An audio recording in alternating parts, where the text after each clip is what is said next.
Welcome to my channel in another blogging channel হলো। আজকে কিন্তু আমার ব্লগে থাকবে একটা কুকিং ভিডিও। তো কেমন আছো তোমরা সবাই? আশা করি তোমরা সবাই খুব ভালো আছো। আমি খুব ভালো আছি। 2024-এর পা দিতে আমাদের মাত্র কয়েকদিনের বাকি, আর 25শে ডিসেম্বর আসতেও মাত্র কয়েকদিনের অপেক্ষা। 5 ডিসেম্বর 1 জানুয়ারি এগুলো তো কেকের জন্যই বিখ্যাত, তাই না? আমরা বাঙালি হলেও সব রকম ধর্মের রিচুয়ালস পালন করতে আমরা কিন্তু একবারে এক্সপার্ট। তো চলো আজকে একটা এরকম নর্মাল কেকের ভিডিও নিয়ে আসছি। নর্মাল কিন্তু ওর মধ্যে কিছু কিছু একটু স্পেশাল টিপস থাকবে, তো সেগুলো তোমাদের সাথে আজকে একটু শেয়ার করব। আর হ্যাঁ, ছোট থেকে আমি রান্না করতে খুব ভালোবাসি। লোকের যেমন দুঃখ হলে গান শোনে বা অন্য কিছু করে, আমার গান শোনার পাশাপাশি রান্না করলেও মন খুব ভালো যায়। ছোট থেকে এটা মানে একটা ন্যাক বলতে পারো। তো যাই হোক, ক্রিসমাস যে কেকগুলো হয়, যেগুলো প্লাম কেক হয়, সেটা আমি ক্রিসমাসেই শেয়ার করব। কিন্তু আজকে আমি নর্মাল কেক বানাবো, সেটা হচ্ছে চকলেটের সাথে সামান্য কিছু ড্রাই ফ্রুটস দিয়ে, সেটা তোমাদের সাথে শেয়ার করব। তো চলো দেখা যাক কি কি ইনগ্রিডিয়েন্টস লাগে আর কিভাবে আমি শেয়ার করি। তো চলো, আমার কেকের সরঞ্জাম সব রেডি হয়ে গেছে। তো এবার দেখাই কি কি লাগবে। ইনগ্রিডিয়েন্টস বলতে আমার লাগছে মিল্ক, এখানে রেখেছি একটু কাজু কুচি, ক্যাশিউ কুচি, চেরি, কোকো পাউডার, চিনি, নুন, এটা হচ্ছে কর্নফ্লাওয়ার, গার্নিশিং এর জন্য একটু চেরি বড় করে, একটু কাজু বড় করে কাটা, এটা হচ্ছে বেকিং পাউডার।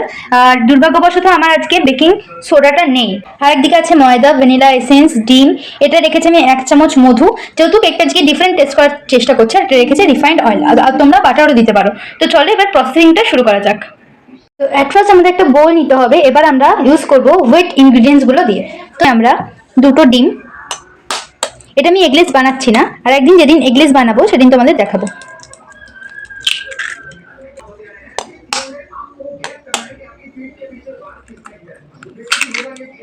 এর মধ্যে একে একে এবার দিয়ে দেব হচ্ছে ফার্স্টে তেল। এখানে আমি 1.25 কাপ মতো তেল ইউজ করছি। আমার কাছে যেহেতু মেজার কাপটা এখনো অবধি নেই, তাই আমি এরকম কাপেই 4 কাপই ইউজ করছি। এবার দিয়ে দিচ্ছি হচ্ছে 1.25 কাপ মতো চিনি। যেহেতু আমি 1 চামচ মতো মধু ইউজ করছি, তাই আমি এখানে চিনির পরিমাণটা 1 কাপ না রেখে 1.25 কাপ রেখেছি। এবার সব কটা ইনগ্রিডিয়েন্টসের সাথে মেশাতে হবে ভ্যানিলা এসেন্স। এখানে দিচ্ছি এরকম ছোট, এটাকে বোধহয় টিস্পুন বলা যায়, এরকম 1 চামচ 1 টিস্পুন অফ ভ্যানিলা এসেন্স, যেটা খুবই ইম্পর্টেন্ট টেস্টের জন্য। এবার দেবো হচ্ছে, আমরা কি করি ন্যাচারালি কোকো পাউডারটাকে ড্রাই ইনগ্রিডিয়েন্টসের সাথে মেশাই। তো এবার আমি একটু আলাদা করব, এটাকে মেশাবো হচ্ছে ওয়েট ইনগ্রিডিয়েন্টসের সাথে। তো দিয়ে দিলাম সমস্ত কোকো পাউডারটা যতটা লাগলো। এরপর দিয়ে দেবো এই যে এরকম 1 টেবিল স্পুন অফ হানি। এরকম ট্রাই করছি আসবে কিনা, তো দেখা যাক টেস্টটা কেমন হয়। আগেরবার আমি কেক বানিয়েছিলাম, কেকটা বেকিং পেপার না দেওয়ার জন্য পুরোটা নিচে জ্বলে গেছে এবং হাফ পড়ে এসছে, এরকম হয়েছিল।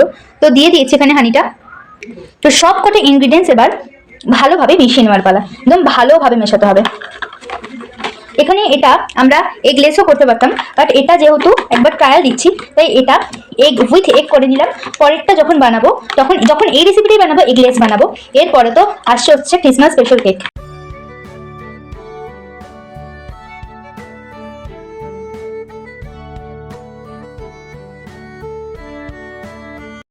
তো এই যে আমার ওয়েট ইনগ্রিডিয়েন্টসটা রেডি। এবার এর মধ্যে দিতে হবে ড্রাই ইনগ্রিডিয়েন্টসগুলো। তো একে একে দিয়ে দেবো হচ্ছে ময়দা। এখানে একবারই এই পরিমাণে ময়দা রেখেছি। আমার কাছে মেজার কাপ নেই বলে একটু অসুবিধা হচ্ছে, তোমাদের কাছে যাদের কাছে আছে আশা করি আর কোনো অসুবিধা হবে না। তো এই ময়দাটা পুরোটা দিয়ে দেবো। এর মধ্যে একে একে দিতে হবে হচ্ছে বেকিং পাউডার। আমি আগে বলেছি আজকে আমার কাছে বেকিং সোডাটার অভাব আছে, তো এখানে আমি দিচ্ছি 1 চামচ, 2 চামচ বেকিং পাউডার। এবার দেবো 1 পিঞ্চ অফ সল্ট। আর এই যে এতটা পরিমাণ মতো কর্নফ্লাওয়ার, এটা দিলে কি হয়, ফ্লাফিনেসটা আরো ভালো আসে। এবার এটাকে আস্তে আস্তে এইভাবে ঝাঁকিয়ে ভালোভাবে স্টেন করে নিতে হবে।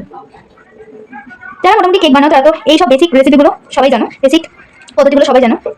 না, জায়গাটা একটু হালকা শর্ট করতে পারে জানি না, তো লাঞ্চগুলো কিছু করেন, লাঞ্চগুলো ফেলে দেবো আমরা। তো এবার হচ্ছে মেন পার্ট, সব কটাকে ভালোভাবে ড্রাই ইনগ্রিডিয়েন্টসের সাথে ওয়েটটাকে ভালোভাবে মেশাতে হবে। এখন কিন্তু আমরা দুধটা দিই, এটাকে মেশানোর পর আমরা গাঢ়ত্বটা বুঝে তারপর দুধটা ইউজ করবো। তো একটা ইউনিক আমি ওয়ে করলাম এই রেসিপির মধ্যে, সেটা হচ্ছে ওয়েট ইনগ্রিডিয়েন্টসের মধ্যে কোকো পাউডারটা দেওয়ার ফলে ড্রাইয়ের মধ্যে দিইনি, যেটা আবার একটু ইউনিক লেগেছে আমার নিজেরই। আর তার কারণে হচ্ছে যে ওয়েট ইনগ্রিডিয়েন্টসের যে কালারটা ছিল ওটা বেশ রিচ এসছে, যেটা আমার মনে হয় যে ড্রাই ইনগ্রিডিয়েন্টসে দেওয়ার ফলে কোকো পাউডারের রংটা ফ্যাকাশে হয়ে যায়, কেকের রংটা ফ্যাকাশে হয়ে যায়। যারা একটু রিচ কালার পছন্দ করো, রিচ মানে একটু ডার্ক চকলেট কেক বা ডার্ক চকলেট কালারটা পছন্দ করো, উইদাউট গ্যানাশ আর উইদাউট বাটারের সাথে মেল্টিং চকলেট, ওরম ওয়ে ছাড়া, এর তো দুধ ফ্লেভার লাগবেই। তো তাদের জন্য বলছি তারা এই ওয়েটা ইউজ করতেই পারো। তো এবার দেখতে পাচ্ছি আমার একটা কুকিজের মতো গাঢ়ত্ব এসছে। এবার আস্তে আস্তে আমাদের দুধটা বুঝে দিতে হবে। তো এখানে আমি ফার্স্টে 1/2 কাপ মতো দুধ রেখেছি, একটুখানি দিলাম। তো এবার সবটা একেবারে না দিয়ে অল্প অল্প করে দিয়ে মেশাতে আমাদের দেখতে হবে কতটা লাগবে। একবারে দিয়ে দিলে যখন বেশি পাতলা হয়ে যাবে, তখন আর তোমরা কিছু অ্যাডও করতে পারবে না, জিনিসটা পুরোটা খারাপ হয়ে যাবে। এখনো লাগবে হচ্ছে 10 মিনিট মতো। ঠিক এরকম গাঢ়তে এসছে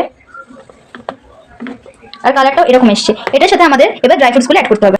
এবার আমরা ফার্স্টে দেবো এই ক্যাশিউটা, তারপর দেবো এই চেরিটা। এটা টেস্টটা আশা করি একটু বদলাবে এতে।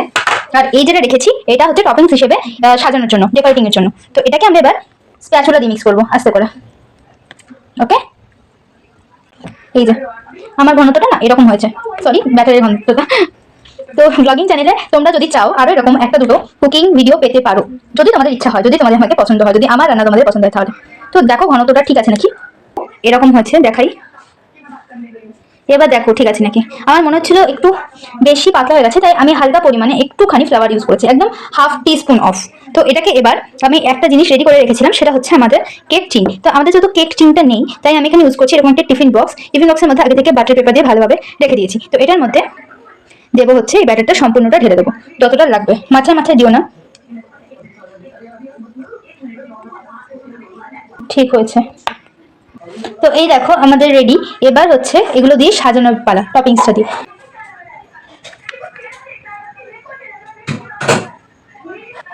লাল সাদা কম্বিনেশনটা সুন্দর লাগছে, তাই না?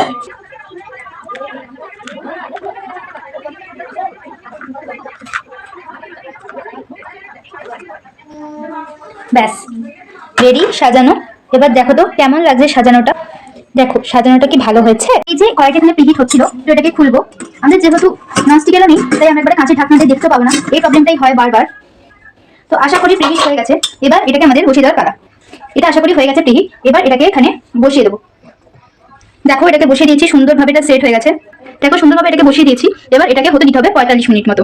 এবার এটাকে আবার পুনরায় চাপা দিয়ে দেবো দিয়েছি। এবার এটাকে হিট দেবো হচ্ছে মিডিয়ামের থেকে একটু কম, মানে যে গ্যাসে যে দুইটা থাকে, ব্যাস এইরকম দেবো। দেখতে পাচ্ছ আশা করি এরকম দেবো। এবার এটাকে 45 মিনিট মতো টাইম দিতে হবে। 45 মিনিট মতো টাইম দিতে হবে, তারপর আবার আসি 45 মিনিট পরে। এখন মোটামুটি 45 মিনিটের বেশি হয়ে গেছে। তো আমি এর আগে দুবার চেক করে নিয়েছি, চেক আউট করে নিয়েছি। তো আরেকবার চেক করার জন্য দেখে নিচ্ছি যে কেমন বেকটা হয়েছে।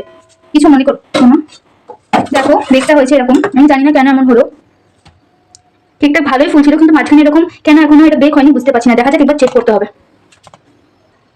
চেক করেছি, যেটুকু চেক করে বুঝলাম সেটা হচ্ছে এটা ফ্লেমটা হয়তো আমার ঠিকঠাক দেওয়া নেই, কিছু একটা গন্ডগোল হয়েছে। তো দেখা যাক কি হয়। অনেকটা আশা আমি কেকটা বানিয়েছিলাম, বেশি বেক করে পুড়ে যাবে। এটাকে আর আমি পারবো না, এটাকে আমি সিমি দিয়েই করবো। দেখা যাক, এবার দেখার পরে আবার আসছি। তো চলো কেকটা একবার চেক করেছিলাম, হয়ে গেছে। ব্যাপারটা কি ছিল, এর আগে যে আমি বগি থালাটা ঢাকা দিয়েছিলাম, বড় থালাটা, ওটার মধ্যে যে বেক হওয়ার এই অংশটুকু ওটা আটকে গেছিল, তার জন্য ওটা ভালোভাবে বেক হতে পারেনি। সো এটাই প্রতিবার হয় যে বাইরেগুলো হয়ে যায় আর ভেতরটা হতে দেরি হয়। তো এখন বাজে 12:27, আমি এটা দিয়েছিলাম 11টায়। নিজেরও ধকল সবকিছু, আর বাড়ির লোকও শুয়ে পড়েছে, সবাই একটু ডিস্টার্ব ফিলও করছিল যে এত রাতে কি করছিস। তো কুকিং যেহেতু আমার কাছে একটা জাস্ট ওয়ার্ড নয়, আমার কাছে একটা ইমোশনও, তার জন্য আমি বাইরে ঠান্ডার মধ্যে বসেছিলাম আর ওয়েট করছি ডাইনিংয়ে। আর ওয়েট করছিলাম কখন হবে, আর এটাকে একদম লো ফ্লেমে দিয়ে ওয়েট করে যাচ্ছিলাম যতক্ষণ লাগে হোক, কিন্তু আজ আমি করবো। মা বলছিল যে ছেড়ে দিয়ে চলে, কিন্তু আমি করবো। তো যাই হোক, এটাকে এবার আমি গ্যাসটা অফ করে এটাকে নামিয়ে এই টিনের মধ্যেই রেখে দেবো। তারপর কাল সকালে এটাকে ওপেন করে দেখাবো কেমন টেস্ট হয়েছে, কেমন খেতে হয়েছে, সবকিছু। তো চলো আজকের মতো গুড নাইট, আবার দেখা হবে কালকে। Morning, have a nice day to all of you. আজকে হচ্ছে পরের দিন। আজকে আমি চলে এসেছি আবার তোমাদের সাথে ওই কেকটা রিভিউ দিতে। তো আজ কালকে ওটাকে আমি ওই মোড় থেকে বেরো করিনি, যেহেতু অনেকটা রাত হয়ে গেছিল আর গরম অবস্থা, ওটা বের করা যেত না, ঠান্ডা হতে অনেকটা টাইম লাগতো। অলরেডি 12টা 12:30 বেজে গেছিল। তো আজকেই ভেবেছিলাম পরের দিন ধীরে সুস্থে সবকিছু করবো, তোমাদের সাথে শেয়ার করবো। তো চলো আজকে ওই মোড় থেকে কেকটা বের করি, তারপর আমরা সবাই টেস্ট করে তোমাদেরকে দেখাবো কেমন হয়েছে। তো চলো। তো এই দেখো আজকে কেকটা হচ্ছে এই অবস্থায় আছে। আর এই যে পোর্শনটা দেখতে পাচ্ছ তোমরা, এটা কেন হয়েছে বলতো, আমি যে বড় থালাটা মানে একটা স্প্রেড থালা চাপা দিয়েছিলাম, ওটার জন্য এটা বেক হতে পারছিল না, ভেতরটা পুরো কাঁচা ছিল। তারপর যখন একটা অন্য মানে ডিপ জিনিস চাপা দিলাম, তারপর দেখছি এটা ভালো করে বেক হচ্ছে। ওটার জন্য আমাকে 20 থেকে 25 মিনিট ওয়েট করতে হচ্ছে। পুরো কেকটা আমি ঠিক প্রসেসে করিনি বলে বেক হতে অনেকটা টাইম লেগেছে। তো দেখি এটা মোলটা ঠিকঠাক করে হয় কিনা।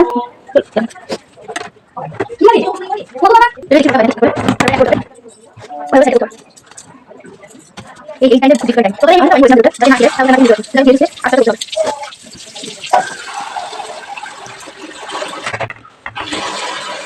ইয়ে হয়ে গেছে। এই যে এবারে পেপারটা ছেঁড়ার পালা।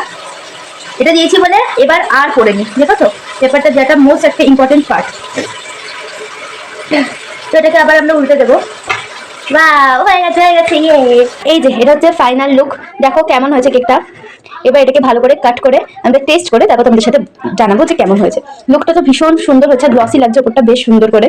দেখো আমার ভীষণ পছন্দ হচ্ছে। অ্যাকচুয়ালি এখানেও চেরি ফেরি অনেক কিছু ছিল, যেহেতু এই ওপরটা বেকের সময় লেগে গেছিল, তার জন্য এগুলো দেখা যাচ্ছে না। যাচ্ছি, চলো এবার এটাকে কাট করা হোক। এটা একটা নর্মাল ফ্রুট কেকের মধ্যে, ড্রাই ফ্রুট কেকের মধ্যে বানানোর ট্রাই করেছিলাম, তো জানি না কেমন হবে। এই যে এটা হচ্ছে ভেতরকার লুকটা, আর যথেষ্ট স্পঞ্জি হয়েছে, যেহেতু বেকিং পাউডারটা ছিল না তাতেও বেশ ভালোই স্পঞ্জ হয়েছে, ডিম দেওয়া হয়েছে। এই যে ভেতরটা লুকটা, এটা এই যে চেরি ফেরি হালকা ড্রাই ফ্রুটস গুলো দেখা যাচ্ছে। চলো এবার এটাকে টেস্ট করা যাক কেমন হয়েছে। এই যে আমি 2 পিস মতো নিয়ে নিচ্ছি এখানে, 2 পিস। এবার এটাকে খাবো।